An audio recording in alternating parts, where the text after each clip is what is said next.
আসসালামু আলাইকুম। সবাই কেমন আছেন? আশা করি সবাই ভালো আছেন। আলহামদুলিল্লাহ আমরাও ভালো আছি। প্রতিদিনের মতো একটি ডেইলি ব্লগ নিয়ে হাজির হয়ে গেলাম। এটা একটা রিকোয়েস্টেড ভিডিও ছিল, কারণ এই রান্না থেকে আমি একটা রিলস ভিডিও আপলোড করেছিলাম। অনেক আপুরাই ওখানে কমেন্ট করেছিলেন যে আপু বড় ভিডিওটা দিলে ভালো হতো। আজকে সে আপুদের রিকোয়েস্টেড ভিডিওটা নিয়ে চলে আসলাম। এখানে আমি খিচুড়ি রান্না করেছিলাম গরুর মাংস দিয়ে, আর সেটাই শেয়ার করব আপনাদের মাঝে। প্রথমে আমি মাংসটাকে কষান করে নেব। তার জন্য আগে মশলাটা আমি খুব ভালো করে কষান করে নিয়ে মাংসটা দিয়ে দিয়েছি, কারণ এটা আমি খিচুড়ি রান্না করব, মাংস আর খিচুড়ি একসাথে মিক্স করে। মাংসের মধ্যে যে সব মশলা দেওয়া লাগে সব কিছু আমি দিয়েছি, প্রথমে আমি ওগুলো দেখাইনি। মাংসটাকে খুব ভালো করে আমি কষান করে নিয়েছি।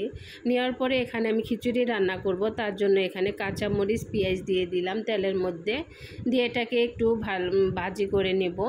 যেহেতু আমি মাংসের মধ্যে সব মশলাগুলো একেবারে দিয়ে মাংসটা কষান করে নিয়েছি, এই কারণে খিচুড়ির মধ্যে আমি তেমন কোনো মশলা ব্যবহার করব না।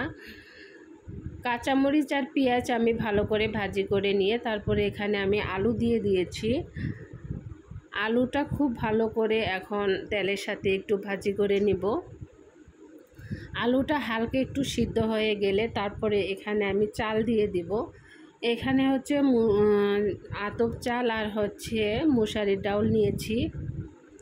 নেওয়ার পরে খুব ভালো করে চাল, ডাল, আলু সব কিছু একসাথে মিশিয়ে এটাকে একটু ভাজি করে নেব।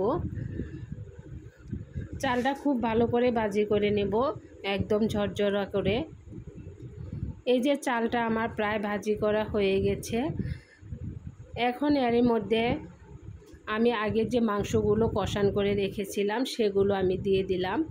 মাংসের মধ্যে সব মশলাগুলো আমি আগে থেকে একটু বেশি করে দিয়েছিলাম, যাতে চাউল ভাজার সময় কোনো মশলা না দেওয়া লাগে। মাংসটা দিয়ে এই চালটাকে আরও কিছুক্ষণ ভাজি করে নেব, একদম পানি শুকানোর রাখ পর্যন্ত। চালটাও ভাজি করে নিয়ে এখানে আমি আগে থেকে গরম পানি করে রেখেছিলাম, সেই গরম পানিটা দিয়ে দিলাম। আসলে আবহাওয়া অনেক খারাপ, অনেক দিন থেকে বৃষ্টি হইতেছে, আর বৃষ্টির মধ্যে এরকম একটা খিচুড়ি খেতে কার না ভালো লাগে। তো আমাদের বাসায় মাঝে মাঝে খিচুড়ি আমরা রান্না করে থাকি, তারপরে বৃষ্টি হলে আরও বেশি। আপনাদের ভাইয়া তো আকাশ একটু মেঘলা করার সাথে সাথে শুরু হয়ে যায় খিচুড়ি রান্না করো। এই খিচুড়িটা যখন আমি রান্না করি তখন বাজে রাত 9টা। হঠাৎ করে উনি বলতেছে আজকে খিচুড়ি রান্না করো গরুর মাংস দিয়ে। তো যেমনি বললাম অমনি কাজ, খিচুড়িটা রান্না করতে চলে আসলাম।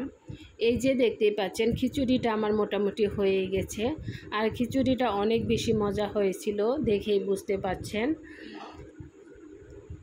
খিচুড়িটা এক ডেক খিচুড়ি রান্না করেছিলাম আমরা 6 জন মানুষ, একবারে পোড়া সবটুকু খেয়ে ফেলেছি।